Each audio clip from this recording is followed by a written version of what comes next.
ce matin, Église, j'aimerais vous parler d'un message que le Saint-Esprit avait mis dans mon cœur, qui s'intitule « Les différents niveaux de changement qui nous amènent d'une gloire à une gloire plus grande ». Parce qu'en réalité, Église, beaucoup d'entre nous, beaucoup d'enfants de Dieu, beaucoup de personnes qui s'approchent de l'Éternel ne considèrent pas vraiment les attentes de Dieu pour leur vie. Mais la réalité des choses, c'est que notre Dieu ne nous a pas engendrés pour stagner. Notre Dieu nous a engendrés afin que nous puissions aller de gloire en gloire et de victoire en victoire. Ça veut dire que le Seigneur nous a créés, nous a engendrés par sa parole afin que nous puissions avoir une progression permanente.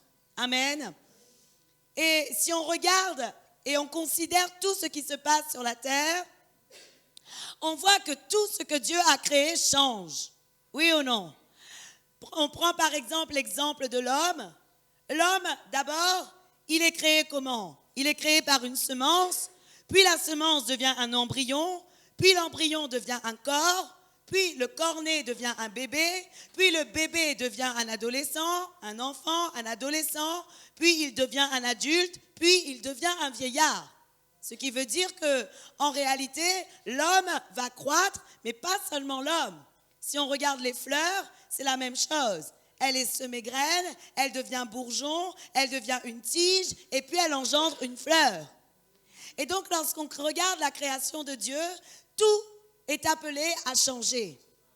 Ce qui veut dire, Église, que même nous, dans notre vie spirituelle, nous sommes appelés à changer.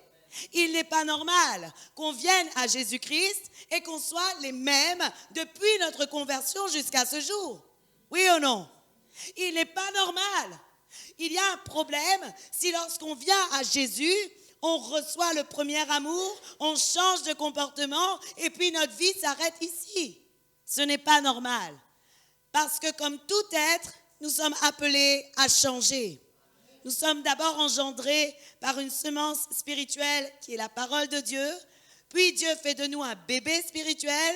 Puis nous grandissons à l'étape d'un enfant. Puis nous grandissons à l'étape de fils. Puis nous grandissons à l'étape d'adulte. Et puis nous devenons des anciens. Oui ou non? Et donc nous sommes tous appelés à changer. Et ce matin, j'aimerais vous parler de 3 niveaux de changement que moi, j'aimerais, que le Saint-Esprit a mis dans mon cœur pour pouvoir vous donner et partager avec vous cette parole. Alors, on ne va pas aborder tous les niveaux de changement parce qu'il y en a beaucoup et dans chaque niveau, il y a plusieurs étapes. Mais d'une manière généraliste, j'aimerais vous parler des 3 niveaux de changement que le Seigneur attend de nous. Amen. Le premier niveau de changement, et c'est celui que l'on connaît plus ou moins tous, c'est le niveau du renoncement. Amen. C'est le niveau, je dirais, du nouveau-né. C'est le niveau de la conversion. C'est le niveau où on devient vraiment un homme nouveau. Et alors, Église, je crois vraiment que le renoncement est quelque chose de primordial, de capital dans notre vie avec Jésus-Christ. Le problème est que beaucoup d'entre nous, nous laissons tomber certains péchés, certaines situations, certaines circonstances qui nous éloignent de Dieu, mais dans d'autres cas, nous oublions de renoncer. Nous oublions ou nous n'en avons pas envie. Et la Bible nous dit que toutes les fois où les apôtres, dans Actes des Apôtres, étaient là, en train d'apporter la parole de Dieu, la Bible nous dit que le peuple était touché et leur cœur était touché.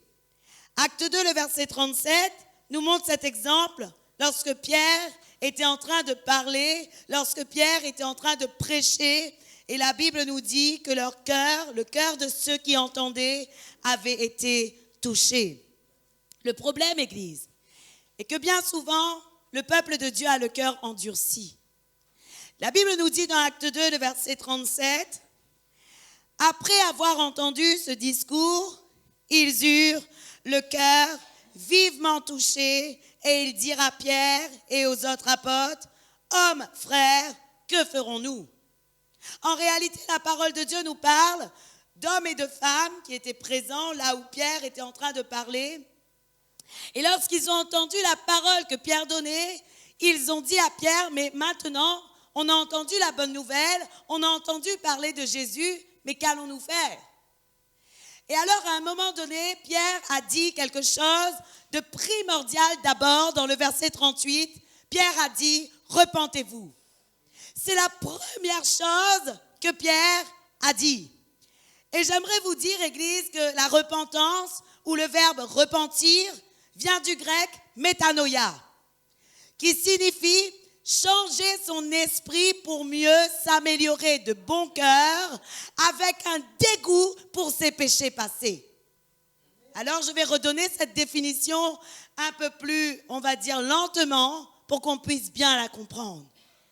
Métanoïa signifie changer son esprit pour mieux s'améliorer de bon cœur avec un dégoût pour ses péchés passés. Ce qui veut dire, Église, que notre première étape de transformation ne peut commencer réellement que si nous avons un réel dégoût de nos péchés. Malheureusement, beaucoup d'entre nous, lorsque nous venons à Jésus-Christ, nous pensons que, waouh, Jésus-Christ va faire des miracles, Jésus-Christ va faire des prodiges, Jésus-Christ va agir dans ma vie, mais nous oublions que Jésus nous demande une chose. D'abord, Jésus nous demande une transformation, un renoncement à nos péchés passés, à nos circonstances passées et à nos vies passées. Amen. Et j'aimerais vous dire vraiment que cette étape de transformation, ce niveau de transformation comprend plusieurs étapes. La première, c'est le renoncement à ses péchés. La deuxième, le choix de s'approcher de Jésus. La troisième, le dépouillement total de tout ce qui fait obstacle à la gloire de Dieu dans nos vies. Et je vais vous dire, Église, souvent des fois, après 15 ans de conversion, après 10 ans de conversion, après 20 ans de conversion, beaucoup d'enfants de Dieu sont toujours dans ce niveau. Et ce n'est pas normal.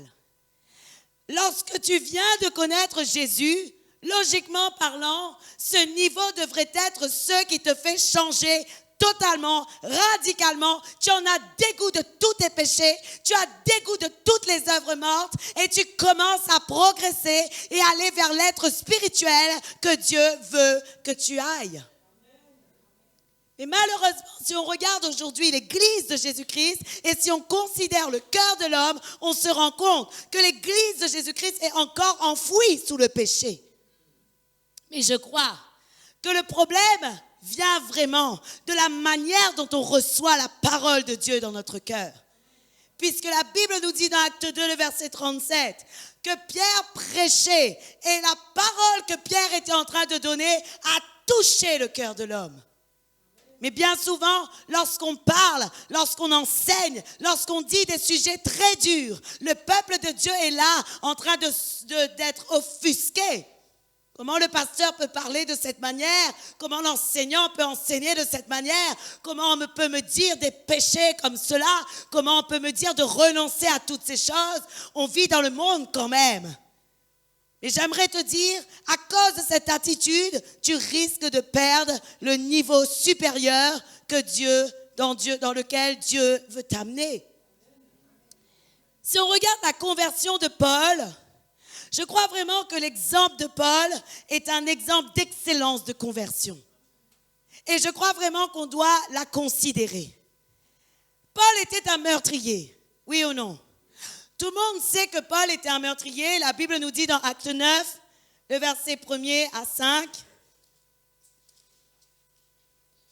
Vous savez, Église, aujourd'hui, beaucoup d'églises ne prêchent plus sur la sanctification. Mais moi, je préfère te rincer, je préfère te laver, je préfère te dépouiller pour qu'ensuite tu puisses aller au royaume des cieux. Parce que si je te laisse avec tes péchés, si tu restes avec tes péchés, tu n'iras pas au trône de Dieu. Parce qu'il n'y a pas de place dans le royaume des cieux pour les impudiques. Il n'y a pas de place dans le royaume des cieux pour les adultères. Il n'y a pas de place dans le royaume des cieux pour le péché. Dieu veut que son peuple soit saint. La Bible nous dit, dans Acte 9, à partir du verset 1er, cependant Saul, respirant encore la menace et le meurtre contre les disciples du Seigneur, se rendit chez le souverain sacrificateur et lui demanda des lettres pour les synagogues de Damas, afin qu'il se trouvait des partisans de la nouvelle doctrine, hommes ou femmes, il les amène liés à Jérusalem. Comme il était en chemin et qu'ils approchaient de Damas, tout à coup, une lumière venant du ciel resplendit autour de lui. Avant de poursuivre, j'aimerais faire un commentaire sur le verset 1er et le verset 2. La Bible nous dit quelque chose. La Bible nous dit que Saul respirait la menace et le meurtre. Donc que Saul était un meurtrier.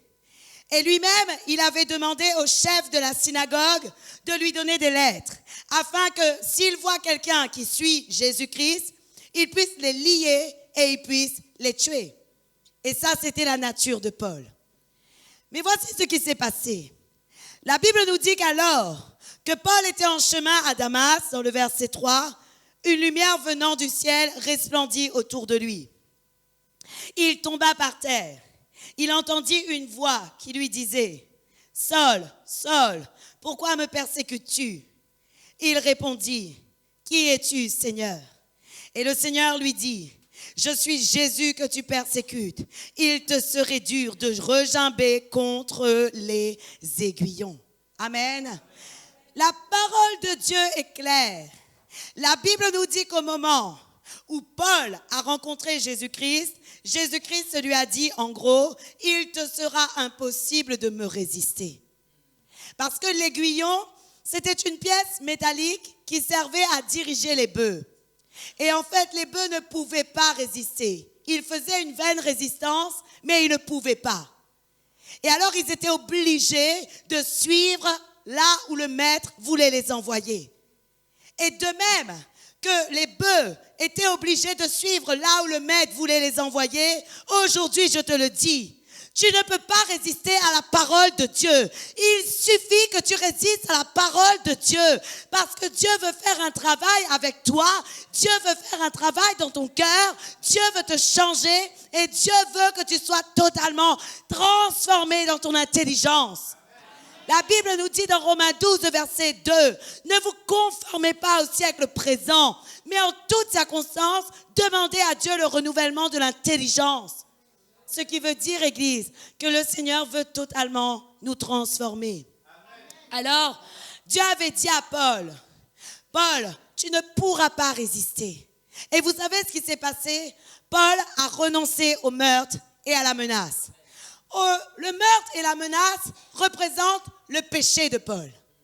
Et jusqu'à présent, vraiment, si on avait quelque chose à décrire sur Paul, tout le monde le connaissait comme meurtrier et tout le monde le connaissait comme étant quelqu'un de très mauvais pour les choses de Dieu. Oui ou non? Et donc, on pourrait se dire, jusqu'à là, la conversion de Paul était bien, puisqu'il a renoncé effectivement au meurtre et à la menace. Mais j'aimerais vous dire quelque chose. La conversion de Paul ne s'est pas arrêtée à son péché.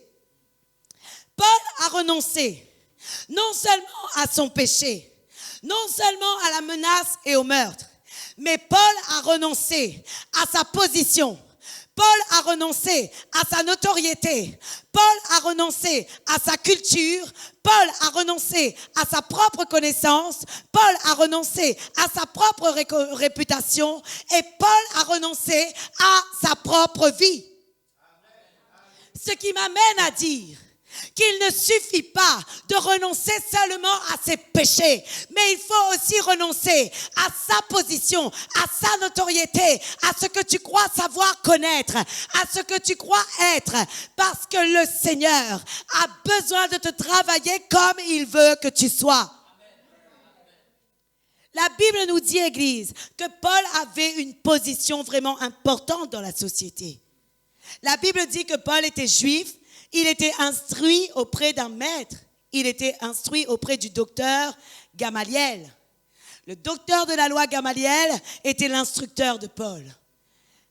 Et comme l'a dit le frère vendredi, Paul n'a pas fait un sujet de joie d'avoir toute cette connaissance.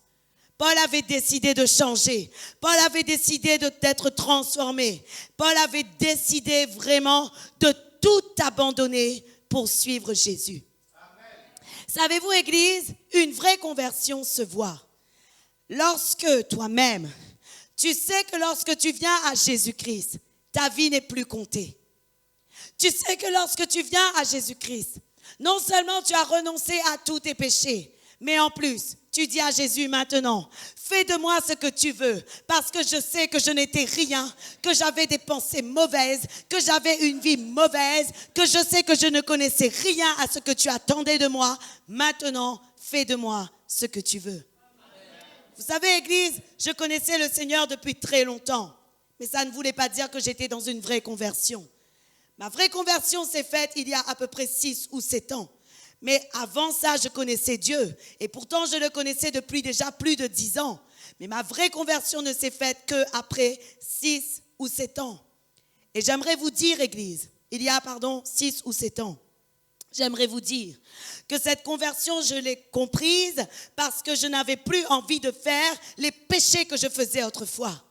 Cette conversion, je l'ai comprise parce que j'avais l'impression d'être morte. Je vous assure, lorsque j'ai donné ma vie à Jésus-Christ, pour moi, c'est comme si je mourais réellement avec Christ. Et lorsque je me suis levée, lorsque je suis sortie de l'eau, lorsque j'ai changé de vie, je savais que j'étais un être nouveau. Tu ne peux pas oublier ta conversion parce que lorsque tu es converti réellement, tu sais que tu es né de nouveau et qu'à partir de maintenant, tu veux aller de gloire en gloire et de victoire en victoire et tout, tu le considères comme des déchets. Paul lui-même disait dans Philippiens 3, le verset 8, Paul disait, et même, je regarde toutes choses comme une perte à cause de l'excellence de la connaissance de Jésus-Christ, mon Seigneur, pour lequel j'ai renoncé à tout. Je les regarde comme de la boue, afin de gagner Christ. Amen. Paul était conscient que sa connaissance, sa position, sa culture, sa notoriété, au-delà de son péché, n'aurait pas pu le faire gagner Christ. Combien d'entre nous, Église, aujourd'hui, nous abandonnons quelques péchés et nous chérissons encore quelques autres? Je connais beaucoup de personnes. Ils ont peut-être abandonné l'adultère, et encore.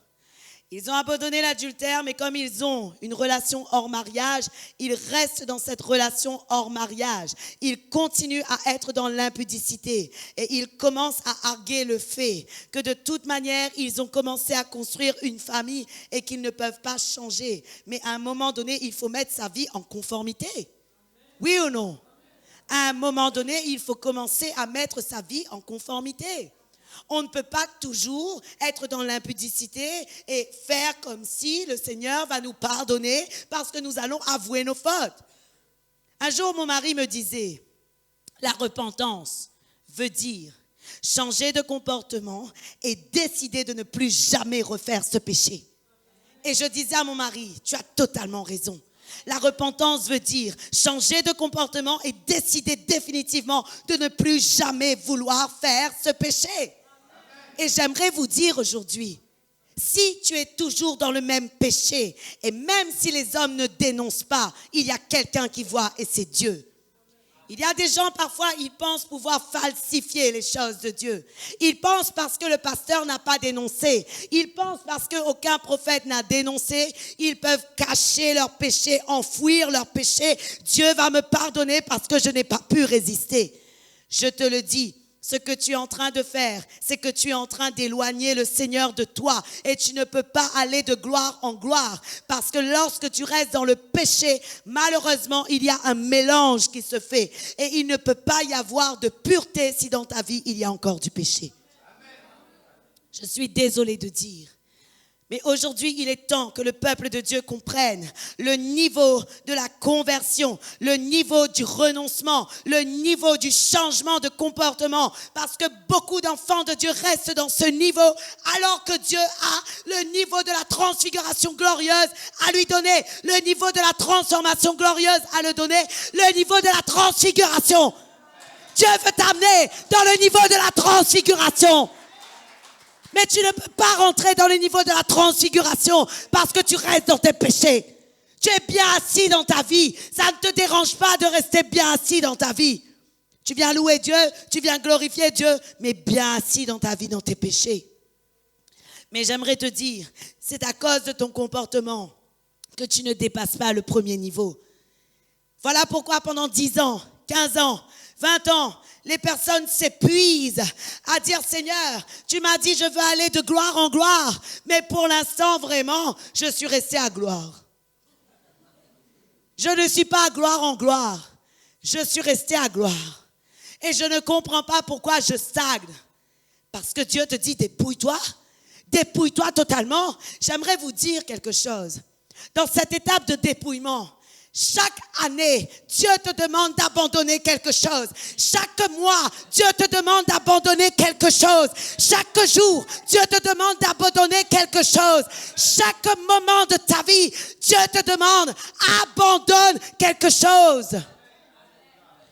Si le Seigneur ne te demande pas d'abandonner quelque chose, je suis désolée, c'est que le Saint-Esprit n'est pas en action totale dans ta vie.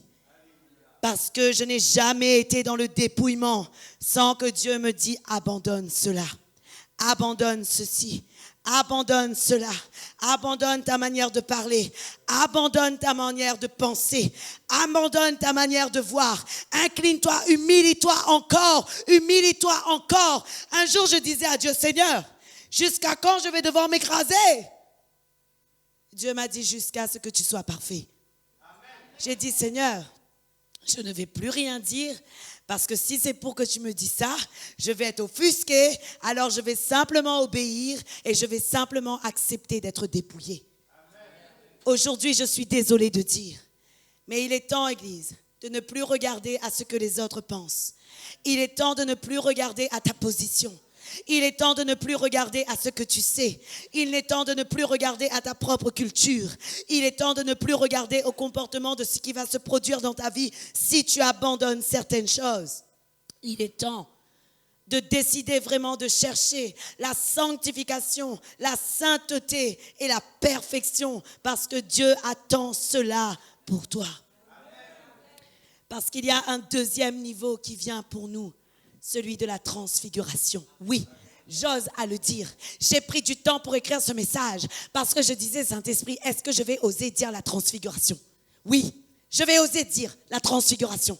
J'ose dire, le Seigneur veut nous amener dans le niveau de la transfiguration. Oui. Qu'est-ce que le niveau de la transfiguration?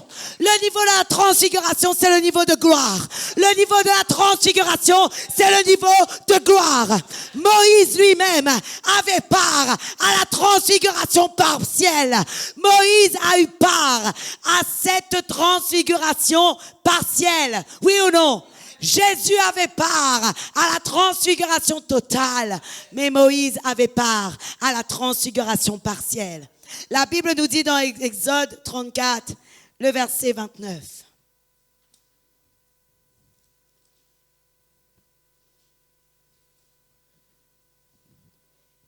Moïse descendit de la montagne de Sinaï, ayant les 2 tables du témoignage dans sa main, en descendant de la montagne, et il ne savait pas que la peau de son visage rayonnait parce qu'il avait parlé avec l'Éternel. Amen. Qu'est-ce que la transfiguration, Église? La transfiguration, il vient du grec métaphoro. C'est simplement un état qui est transformé. Tu participes à un revêtement de la gloire de Dieu sur ta vie. Et j'aimerais vous dire, Église, que dans le cas de Moïse, Moïse a participé au revêtement de gloire de Dieu sur sa peau. Amen. Pourquoi Moïse a participé au revêtement de gloire? Parce qu'il vivait conformément à ce que Dieu lui demandait. Parce que régulièrement, Moïse allait dans le lieu haut. Régulièrement, Moïse s'affectionnait aux choses d'en haut. Il arrêtait totalement de regarder les choses physiques. Voilà le problème des enfants de Dieu aujourd'hui. Je ne regarde qu'au physique. Je ne regarde à seulement ce que je peux comprendre. Je perds mon temps sur des problèmes physiques. Je perds mon temps sur des situations du monde. Mais la Bible nous dit, affectionnez-vous aux choses d'en haut. Oui ou non? La Bible nous dit, affectionnez-vous aux choses d'en haut. La Bible nous parle de Jésus qui avait été transfiguré. Matthieu 17, le verset 2, la Bible nous dit, il fut transfiguré devant eux, son visage resplendit comme le soleil, et ses vêtements devinrent blancs comme la lumière. Amen. Pourquoi Jésus avait part à une transfiguration totale? En réalité, Jésus avait part à une transfiguration totale. Ce n'est pas que c'est sa peau qui était glorieuse, mais son vêtement également était blanc. Savez-vous pourquoi? Parce que Jésus n'avait aucune part avec le péché. Et comme Jésus n'avait aucune part avec le péché, et que Jésus était totalement consacré au Seigneur, comme Jésus était totalement soumis à la volonté de Dieu pour sa vie, voilà pourquoi Jésus a eu une transfiguration totale. Et Jésus était également Dieu en forme d'homme sur la terre. Voilà pourquoi Jésus-Christ a eu une transformation totale, une transfiguration totale. Mais j'aimerais vous dire quelque chose, Église. La parole de Dieu nous réserve également une transfiguration. Oui ou non? Je crois vraiment, Église, que nous avons la possibilité, nous aussi, d'avoir le visage et la peau de manière glorieuse. Je crois vraiment que si nous sortons, si nous changeons de comportement, si nous arrêtons avec nos péchés, si nous arrêtons avec les choses du monde pour nous affectionner à celles de Dieu, je crois vraiment que nous pouvons avoir part à la transfiguration. Je crois vraiment que notre visage peut changer et je crois vraiment que d'autres peuvent voir que ton visage change. Savez-vous, Église, dans le cas de Moïse et dans le cas de Jésus, c'était les autres qui voyaient la transformation. Oui ou non? Les autres étaient là, ils regardaient et ils voyaient tout à coup la transformation. Et je crois, Église, que c'est possible. Vous savez pourquoi je vous le dis? Parce que j'ai déjà vécu cela. J'ai déjà vécu cela. J'ai déjà vécu cela. Il y a des moments où je me mettais en prière et lorsque je sortais de ce temps de prière et que j'allais pour travailler, je rencontrais des gens et les gens me disent « Pourquoi ton visage est si brillant aujourd'hui? Pourquoi ton visage est si resplendissant aujourd'hui ?» Et je leur disais, je ne sais pas. Et moi, je n'avais pas vu et je ne voyais pas ce qui se passait. Je ne voyais pas, j'allais devant le miroir, je dis peut-être qu'il y a quelque chose sur moi qui a changé. Et je commence à regarder mon visage dans le miroir, mais rien n'avait changé, tout était similaire.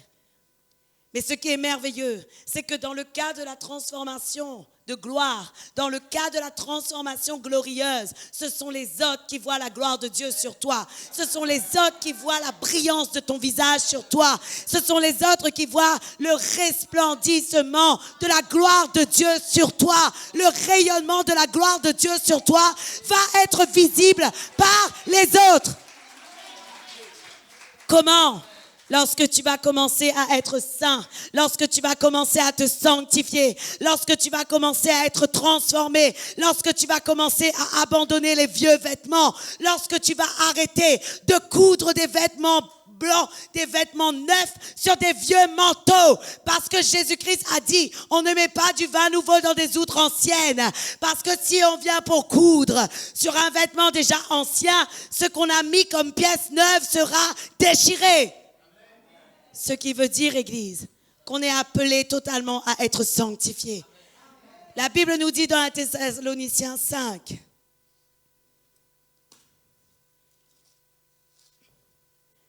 le verset 23, que le Dieu de la paix vous sanctifie lui-même, tout entier, et que votre être, l'esprit, l'âme, et le corps soient conservés irréprochables lors de l'avènement de notre Seigneur Jésus-Christ. Savez-vous, Église, lorsqu'on lit ce passage, on pourrait croire que la parole de Dieu nous dit « Seulement quand Jésus vient, ton corps doit être irréprochable. » Moi, je te le dis, personne ne connaît le moment ni l'heure de la venue de Jésus. Ce qui veut dire, Église, que si personne ne connaît le moment ni l'heure de la venue de Jésus-Christ, ton corps, ton âme, ton esprit doit être tenu irréprochable tous les jours de ta vie. Ton corps, ton âme et ton esprit doivent être tenus irréprochables tous les jours de ta vie. Parce que, Église, le Seigneur ne veut pas que nous restions dans le niveau du dépouillement. Il est temps de grandir. Qu'est-ce que ça veut dire? Que les enfants de Dieu restent toujours dans le niveau du dépouillement. Pasteur, je ne sais pas abandonner ce péché. Pasteur, mais je fais ça, mais regarde. Moi, je vais abandonner, mais regarde, les autres, ils font. Arrête de regarder avec les autres. Fais toi-même pour toi. Abandonne ton propre péché. Parce que la glorieuse transformation, si les autres ne la vivent pas, toi, tu peux la vivre. Je suis fatiguée des gens qui sont des bébés spirituels, à regarder les uns et les autres et à dire si lui, il continue à fumer, moi aussi. Si lui, il continue à boire, moi aussi. Si lui, il est adultère, moi aussi, je peux. Si lui, il est impudique, il couche avant le mariage, moi aussi, je peux.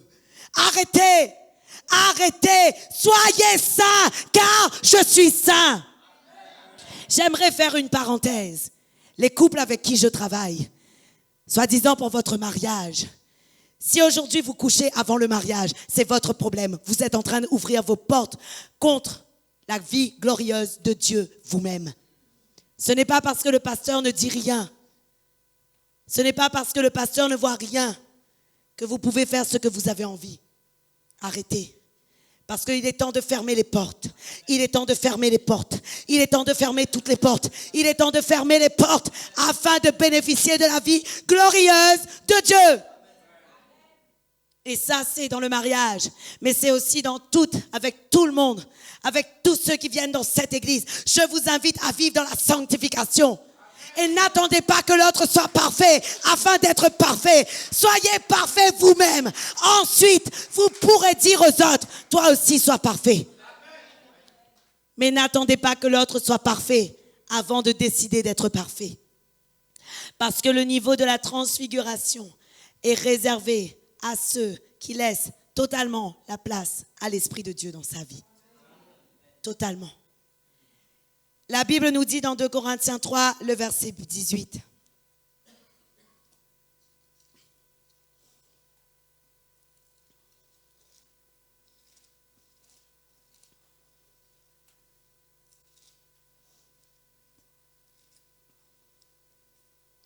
Avant de lire ce passage, je suis poussée à vous poser cette question. Avez-vous déjà fait la différence entre le moment où vous marchez par l'esprit et le moment où vous marchez par vous-même? Remarquez vous-même.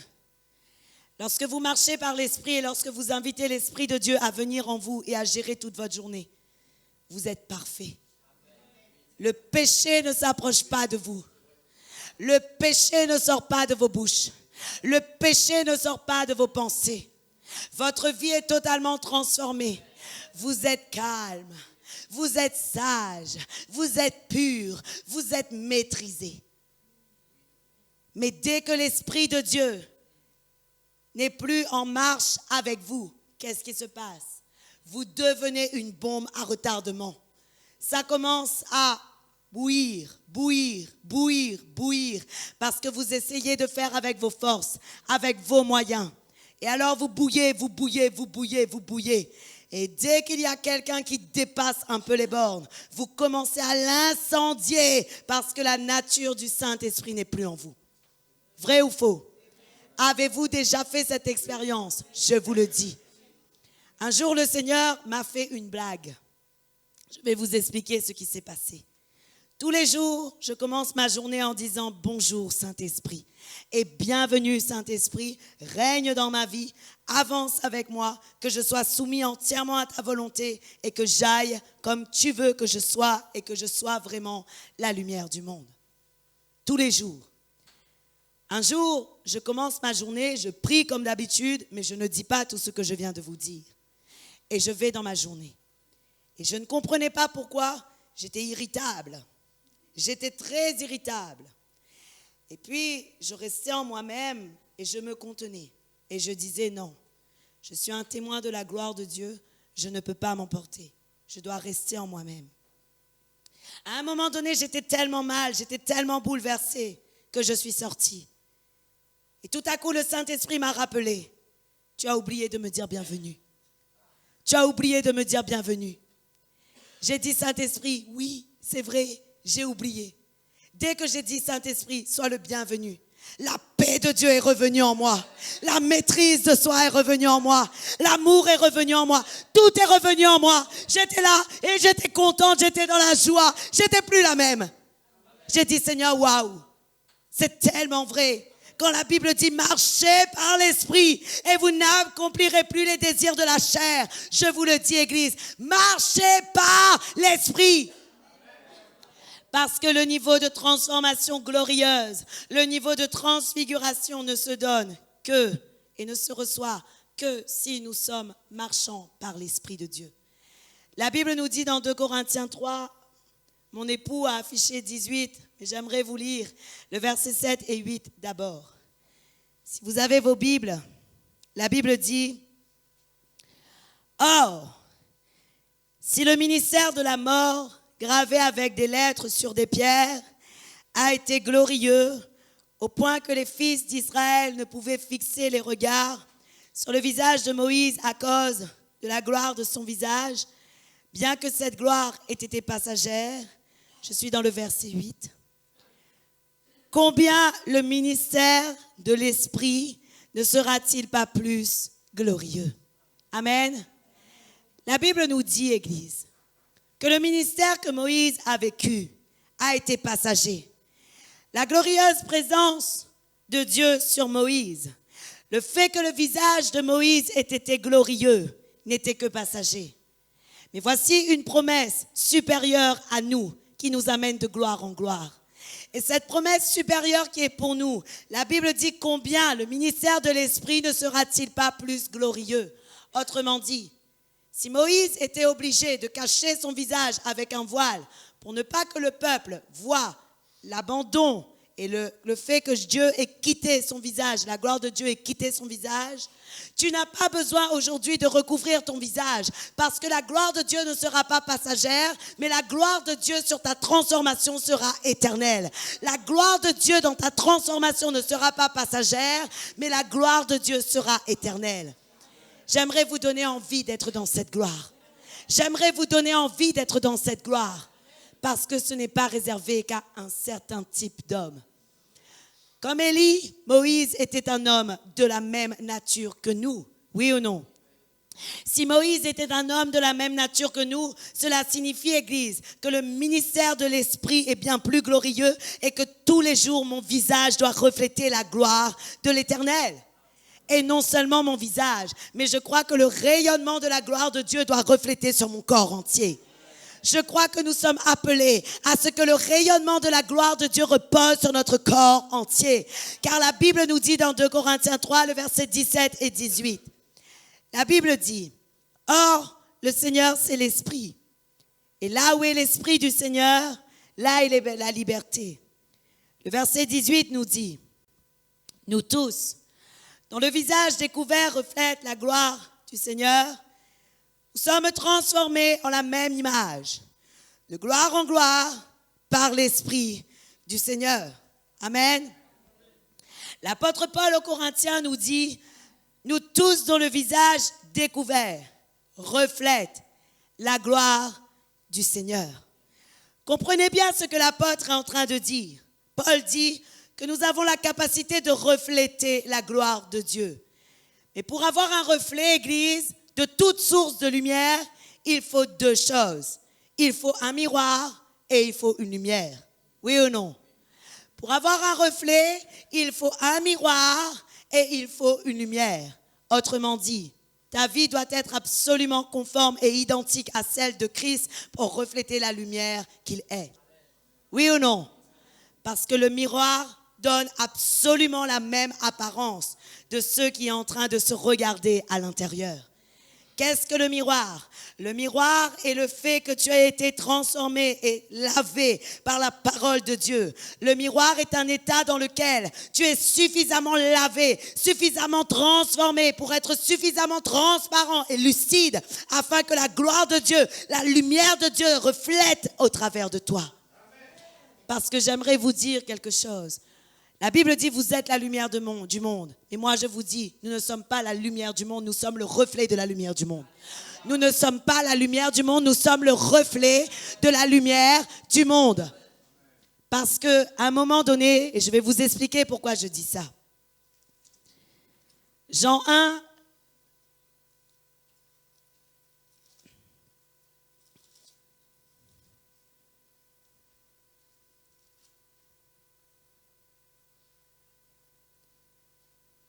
le verset 8. La Bible dit, nous sommes la lumière du monde. Oui, si nous sommes en Jésus, nous sommes le reflet de sa lumière. Mais si nous ne sommes pas en Jésus, nous ne sommes pas le reflet de sa lumière. La Bible dit pour Jean, il n'était pas la lumière, mais il parut pour rendre témoignage à la lumière. La Bible dit que Jean lui-même n'était pas la véritable lumière, mais qu'il parut pour rendre témoignage à la lumière. Si la parole de Dieu dit que Jean n'était pas la lumière, c'est parce qu'il fallait que la lumière du monde vienne, c'est-à-dire Jésus, et que nous soyons, par notre attitude, le reflet de sa lumière. Personne n'est la véritable lumière si Jésus-Christ n'est pas dans sa vie. Personne n'est la véritable lumière si Jésus-Christ n'est pas dans sa vie. Tu ne peux pas être la lumière du monde si Jésus ne reflète pas dans ton miroir. C'est impossible. Si ta vie n'est pas lavée et pas transformée, tu ne peux pas être un miroir qui reflète la lumière de Dieu. Et puisque la Bible dit que nous sommes le reflet de la lumière de Dieu, cela veut dire, Église, que ce n'est pas que ponctuel, que ce n'est pas que partiel, que c'est total. Si nous sommes le reflet de la lumière de Jésus-Christ, cela sous-entend, Église, que notre lumière doit briller dans le monde entier et que le monde va voir la gloire de Dieu au travers de nous. Suffit les chrétiens qui ne reflètent pas la gloire de Dieu. Suffit. Parce que la parole de Dieu est claire. Et la Bible nous dit, nous sommes transformés en la même image de gloire en gloire par l'Esprit du Seigneur. Amen. Autrement dit, tout enfant de Dieu devrait être le reflet de la lumière de Jésus-Christ. Tous. Tous ne devraient pas avoir le visage. Je suis triste. So sad. Trop triste. Je suis trop triste aujourd'hui. Je suis inconsolable. La Bible dit que l'Esprit de Dieu est le consolateur. La Bible dit que le fruit de l'Esprit est la paix. La Bible dit que le fruit de l'Esprit est la joie. Comment se fait-il qu'un enfant de Dieu aujourd'hui dit qu'il est inconsolable? Vous savez, Église, je vis des situations parfois vraiment difficiles, mais je ne suis pas inconsolable. Et vous savez pourquoi? Parce que mon consolateur s'appelle le Saint-Esprit. Mon consolateur s'appelle le Saint-Esprit. Je ne suis pas trop triste parce que le fruit que je porte s'appelle la joie. Et voilà pourquoi. Ce qui veut dire, Église, que si nous sommes appelés à être le reflet de la gloire du Seigneur, cela veut dire que tous les jours, nous devons être un miroir, lavé, transformé, bien clair, afin que lorsque la gloire de Dieu rayonne sur nous, nous puissions à nous-mêmes être un éblouissement pour les autres. Sois un éblouissement pour ton frère. Regarde ton voisin et dis, je veux être un éblouissement pour toi. Allez, dis-le encore. Dis-le encore. Je veux être un éblouissement pour toi. Pourquoi je dis éblouissement? N'est-il pas vrai, Église, que lorsqu'il y a un miroir, lorsque la lumière reflète, lorsque tu regardes cette lumière et la lumière qui reflète dans le miroir, tu ne peux pas regarder, tu es ébloui, vrai ou faux? Tu ne peux pas regarder parce que tu es ébloui. Et toi alors, quand seras-tu un éblouissement de la gloire de Dieu? Quand seras-tu dans ce niveau? Quand seras-tu dans ce niveau? Quand seras-tu dans ce niveau? Être un éblouissement de la gloire de Dieu. Je veux être un éblouissement de la gloire de Dieu. Dis-le. Amen. Tu le veux et tu le seras si tu vis comme Dieu veut. Tu le seras si tu vis comme Dieu veut. Savez-vous, Église, à quel moment vous allez chercher cette lumière? Lorsque vous êtes dans le lieu secret. Et voilà pourquoi le Seigneur nous dit, monte ici. Viens dans les hauteurs. Viens au-dessus de la montagne. Viens près de moi parce que je veux refléter ma gloire en toi. Comment un enfant de Dieu peut-il commencer une journée sans être allé sur la hauteur pour aller rechercher le reflet de la lumière? Parce que tant qu'il n'a pas reçu le reflet de la lumière, il ne peut pas à son tour devenir lumière. Parce que seulement lorsque la lumière tape sur le miroir que la lumière éblouit. Ce qui veut dire, Église, que la parole de Dieu nous demande et nous invite aujourd'hui à nous mettre en prière. La parole de Dieu nous demande et nous invite à nous consacrer auprès de Dieu. La parole de Dieu nous dit que dans ce niveau, tu ne t'occupes plus des choses du monde, mais tu t'occupes des choses du royaume des cieux. Dans ce niveau-ci, tu ne t'occupes plus des choses du monde, mais tu es en train de t'occuper des choses du royaume des cieux. Parce que la Bible nous dit qu'au moment où Jésus-Christ était dans la transfiguration, Luc nous révèle qu'en réalité, dans Luc 8, le verset 28 et 29, la Bible nous dit que Jésus-Christ était sur la montagne. Et il était sur la montagne avec les autres. Il était là pour prier. J'aimerais te dire, Église, beaucoup d'entre nous, nous ratons ce que Dieu a pour nous parce que nous ne sommes pas sur les hautes montagnes pour prier. Vous savez, un jour, quand je venais de donner ma vie à Jésus, j'ai entendu une voix me dire, va dans la vallée. Waouh! J'ai dit, Seigneur, va dans la vallée? C'est quoi, va dans la vallée? Et je disais à mon mari, j'ai besoin d'aller dans une vallée. Il faut que j'aille dans une vallée. Mon mari me dit, mais fais attention, il est déjà 18h, il va faire nuit. C'est dangereux de prier la nuit comme ça dans la vallée. Et je lui dis, mon Dieu m'a dit, va dans la vallée.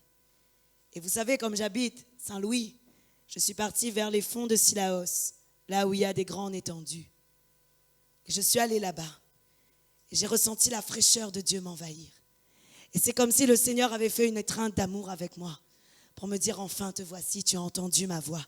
Maintenant rentre chez toi et je te comblerai. Et c'était tellement merveilleux que lorsque le Seigneur te dit, monte à la montagne pour prier, monte à la montagne pour prier. Lorsque Dieu te dit, va dans la vallée, va dans la vallée. Parce que là où il y a la vallée, là où il y a l'Esprit de Dieu. Là où il y a la montagne, là où il y a la présence glorieuse de Dieu. Et j'aimerais te dire aujourd'hui, Église, personne ne reçoit sa lumière s'il n'est pas lui-même un miroir. Nous avons besoin, Église, de refléter le témoignage de la gloire de Dieu. Et nous avons besoin impérativement de passer dans ce niveau. Savez-vous pourquoi? Parce que le peuple de Dieu a besoin de ta lumière. Si Dieu veut t'amener dans ce niveau, c'est parce que le peuple de Dieu a besoin de ta lumière. La Bible nous dit dans Luc 11, le verset 33. Sortez vite du niveau du dépouillement afin que vous puissiez rentrer dans le niveau de la transfiguration. Mais oui, c'est le seul conseil que je peux vous donner. Sortez vite du niveau du dépouillement pour aller dans le niveau de la transfiguration. Amen. Luc 11, le verset 33. La Bible dit, je vous le dis, excusez-moi, personne n'allume une lampe pour la mettre dans un lieu caché ou sous le boisseau, mais on la met sur le chandelier afin que ceux qui entrent voient la lumière. Un jour, le Seigneur me révéla que si je suis lumière, tous ceux qui seront autour de moi deviendront lumière.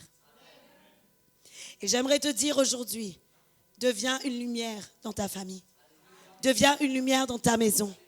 Deviens le reflet de la lumière de Dieu autour de toi dans ton travail. Passe ce niveau parce que le peuple de Dieu est assoiffé et le peuple de Dieu a besoin de la présence glorieuse de Dieu. Vous savez, ce sera ce moment où lorsque vous serez dans une pièce, les personnes vont vous dire, je ne comprends pas pourquoi à ton contact je me sens bien. Je ne comprends pas pourquoi à ton contact j'ai envie de changer.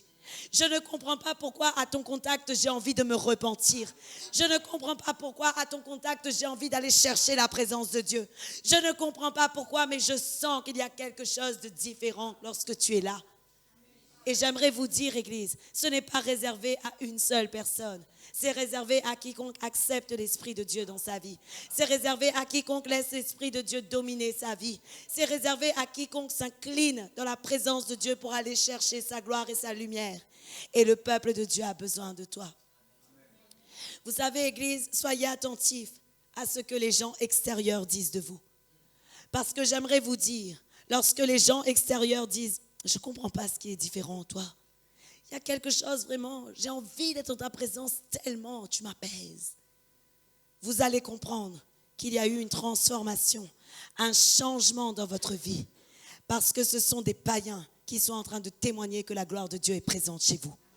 Ce sont des païens qui témoigneront que la gloire de Dieu est présente chez vous. Souvenez-vous que ceux qui n'étaient pas proches de Dieu auprès de Moïse étaient ceux qui voyaient la gloire de son visage. Personne, Moïse lui-même ne voyait pas la gloire de son visage, mais les autres qui étaient présents voyaient la gloire de son visage. Je vous le dis, c'est la vérité. Nous sommes tous appelés à vivre ce niveau. Nous sommes tous appelés à le vivre. Et vous savez, j'ai remarqué que ce qui fait obstacle au rayonnement de la lumière de Dieu dans notre vie, ce sont nos péchés. Et vous savez pourquoi notre péché fait obstacle au rayonnement de la lumière de Dieu dans notre vie? Parce que le péché vient des ténèbres. Et lorsque le péché vient, alors il fait des zones d'ombre au reflet de la lumière de Dieu. Ce n'est pas que les ténèbres vont prendre le dessus sur la lumière, pas du tout. Parce que la Bible nous dit que la lumière brille dans l'obscurité. Mais même si la lumière brille dans l'obscurité, remarquez vous-même, lorsqu'il y a ténèbres, il y a toujours des hommes d'ombre. Oui ou non? Lorsqu'il y a ténèbres, il y a toujours des zones d'ombre. C'est vrai ou faux?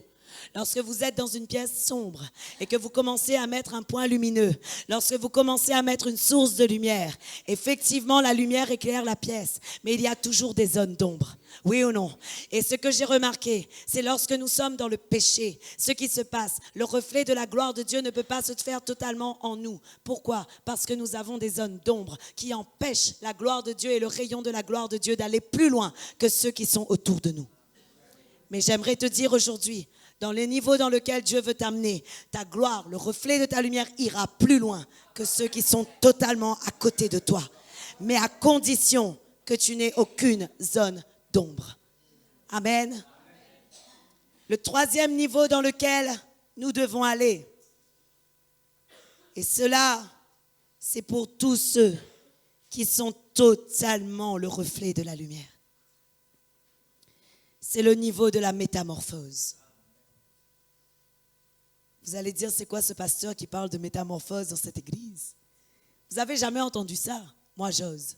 J'ose dire transfiguration, j'ose dire métamorphose, et c'est le niveau de la métamorphose. Pourquoi le niveau de la métamorphose? Parce que métamorphose vient du grec morphe, qui veut dire forme, et du préfixe méta, qui veut dire changement.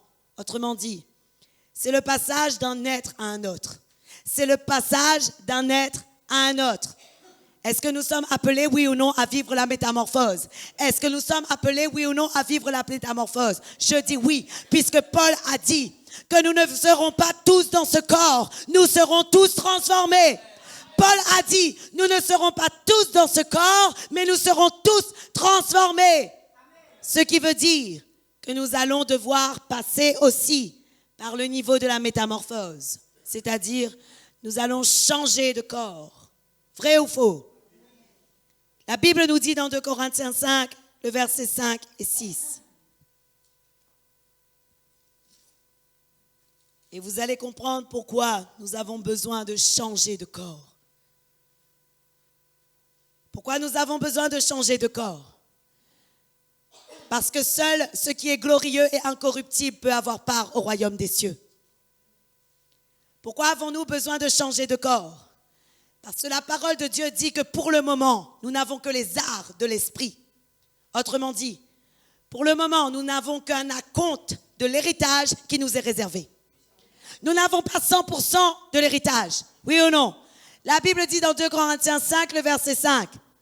Et celui qui nous a formés pour cela, c'est Dieu, qui nous a donné les arts de l'esprit. Regarde ton voisin et dis art. Et dis si tu ne comprends pas, acompte. Vous avez déjà fait un devis, oui ou non? Un devis, lorsque c'est 100, on te demande 30% d'art. Oui ou non? Ou 30% d'acompte. La Bible nous dit, et celui qui nous a formés pour cela, c'est Dieu, qui nous a donné les arts de l'esprit. Ce qui veut dire, Église, que nous n'avons pas la totalité de l'héritage que Dieu nous réserve. Nous avons que les arts, nous avons que la compte. Si c'est 30%, si c'est 50%, tu n'as que 50. Mais tu n'as pas 100. Tant que tu es dans ce corps, tu n'as pas 100. Tant que tu es dans ce corps, tu n'as pas 100%. Tu n'as que 50. Alors à quoi dois-tu aspirer? À aller dans un corps nouveau. Dans le corps glorieux. Mais qui peut avoir part à ce corps glorieux? Seuls ceux qui ont lavé leurs vêtements. Seuls qui ont pris le vêtement blanc. Oui ou non? Le verset 6 nous dit, « Nous sommes donc toujours pleins de confiance. Et nous savons qu'en demeurant dans ce corps, nous demeurons loin du Seigneur. » La Bible est claire. Il y a plusieurs raisons pour lesquelles nous devons être métamorphosés, changer de corps. Le premier, c'est parce que seuls ceux qui est incorruptible auront part au royaume des cieux. Le deuxième est que seuls ceux qui ont un corps glorieux qui pourront avoir 100% de l'héritage que Dieu lui donne. Le troisième, c'est parce que la Bible nous dit qu'en demeurant dans ce corps, nous demeurons loin du Seigneur. Amen. Ce qui veut dire, Église, que pour que nous puissions avoir totalement notre héritage et pour que nous puissions bénéficier totalement de la présence de Dieu entièrement, nous avons besoin d'être métamorphosés totalement. Et voilà pourquoi, Église, nous avons besoin de comprendre ce que la parole de Dieu dit à propos du nouveau corps. 1 Corinthiens 15, le verset 42 à 50. Qui a déjà entendu que nous allons avoir un nouveau corps? Tous ceux qui sont ici, vous avez déjà entendu, non? Qui a déjà entendu que nous allons avoir un nouveau corps? Levez la main. Oh. Le verset 42 nous dit, « Ainsi en est-il de la résurrection des morts. Le corps est semé corruptible, il ressuscite incorruptible. Il est semé méprisable, il ressuscite glorieux. Il est semé infirme, il ressuscite plein de force. Il est semé corps naturel, il ressuscite corps spirituel. S'il y a un corps naturel, il y a aussi un corps spirituel. C'est pourquoi il est écrit, le premier homme, Adam, devint une âme vivante. Le dernier Adam est devenu un esprit vivifiant. Et ce qui est spirituel n'est pas le premier. Ce qui est naturel, ce qui est spirituel vient ensuite. Wow. La Bible nous dit quelque chose d'important. La Bible dit non seulement nous sommes appelés à être un bébé, nous sommes aussi appelés à être fils. Et après avoir été fils, nous sommes appelés à devenir un homme ou une femme. Et après avoir été homme et femme, nous sommes appelés à être hommes et femmes dans la gloire de Dieu. Lorsque nous sommes appelés à être hommes et femmes dans la gloire de Dieu et lorsque nous y sommes bien, nous sommes appelés à être transformés et à devenir un homme spirituel. Ce qui veut dire, Église, que dans notre vie de foi, nous ne sommes pas appelés à stagner. Mais dans notre vie de foi, il est primordial de rechercher les choses d'en haut parce que nous ne sommes pas appelés à rester ce que tu vois. Pour le moment, mon corps me fait mal.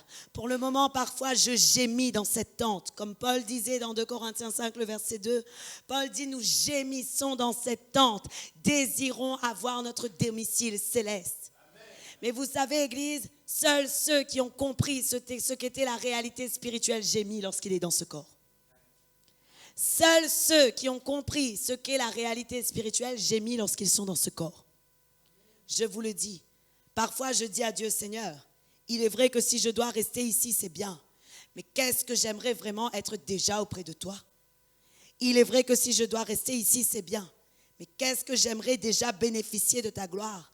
Parce que vous savez, lorsque nous sommes en prière, lorsque nous vivons la gloire de Dieu, nous sommes contents parce que nous baignons dans cette gloire et nous avons l'impression que le temps est totalement arrêté. Nous avons l'impression que le temps est arrêté, nous avons l'impression que notre corps n'est plus. Nous avons l'impression que notre corps est totalement transformé. Nous avons l'impression que la maladie ne nous atteint plus. Nous avons l'impression que nous sommes forts, nous avons l'impression que nous sommes puissants. Et quand nous revenons en nous-mêmes, nous nous disons, oh là là, nous sommes encore dans ce corps. Mais ce n'est pas grave. Nous allons continuer et porter le fruit du Saint-Esprit. J'aimerais vous dire, Église, la Bible nous dit dans le verset 47, le premier homme tiré de la terre est terrestre, le second homme est du ciel. Tel est le terrestre, tels sont aussi le terrestre. Tel est le céleste, tels sont aussi les célestes. Et de même que nous avons porté l'image du terrestre, nous porterons aussi l'image du céleste. Regarde ton frère et dis, je porterai l'image de Christ. Dis-le encore, je porterai l'image de Christ. Je porterai l'image de Christ. Amen. Tu dois porter l'image de Christ, Église. Et la Bible nous dit dans le verset 53, directement, car il faut que ce corps corruptible revête l'incorruptibilité et que ce corps mortel reverte l'immortalité. Lorsque ce corps corruptible aura revêtu l'incorruptibilité et que ce corps mortel aura revêtu l'immortalité, alors s'accomplira la parole qui est écrite. La mort a été engloutie dans la victoire. Amen.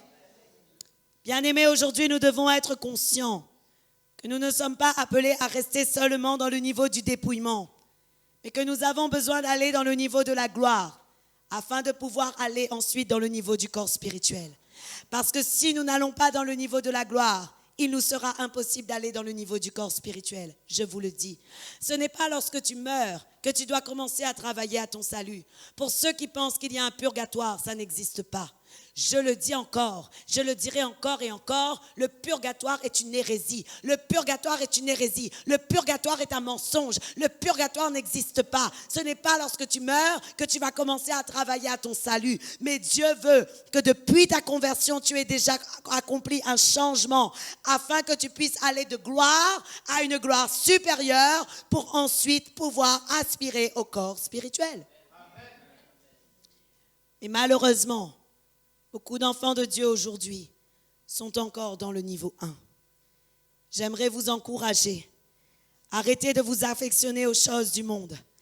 La Bible nous dit dans Colossiens 3, le verset 2, la Bible dit « Affectionnez-vous aux choses d'en haut ». Amen. La Bible dit dans Colossiens 3, le verset 1 et 2, « Si donc vous êtes ressuscités avec Christ, cherchez les choses d'en haut, où Christ est assis à la droite de Dieu. Attachez-vous aux choses d'en haut et non à celles qui sont sur la terre. » Aujourd'hui, Église, beaucoup d'enfants de Dieu combattent que de manière physique. Mais j'aimerais te dire, ton combat n'est pas physique, ton combat est spirituel. Et j'aimerais te dire que ta victoire n'est pas physique, ta victoire est spirituelle. Puisque tu es mort avec Christ et que tu vis une vie nouvelle, aujourd'hui, ta vie est totalement spirituelle. Tu es un être charnel qui vit des choses spirituelles. Tu es un être charnel qui habite un royaume spirituel qui n'est pas encore présent. Mais lorsque tu invoques la présence de Dieu, le royaume des cieux s'approche de toi. Tu es un être physique, oui. Mais aujourd'hui, tu as la possibilité de participer à la gloire de Dieu. Amen. Et ça, c'est merveilleux. Nous sommes des êtres physiques, mais nous avons la possibilité de participer à la gloire de Dieu. J'aimerais te dire aujourd'hui, nous ne sommes pas appelés à vivre simplement gloire. Nous sommes à vivre gloire à gloire plus haute. Nous sommes appelés à vivre gloire à gloire plus haute. Vous savez, nous chantons un chant qui s'appelle « De gloire en gloire ». Et nous déclarons plus haut, plus haut, plus haut, plus loin, plus loin, plus loin. Mais quand nous regardons nos vies parfois, nous disons, c'est quoi ça? Pourquoi nous chantons plus haut, plus haut, plus haut et que notre vie est bas, bas, bas, bas, bas?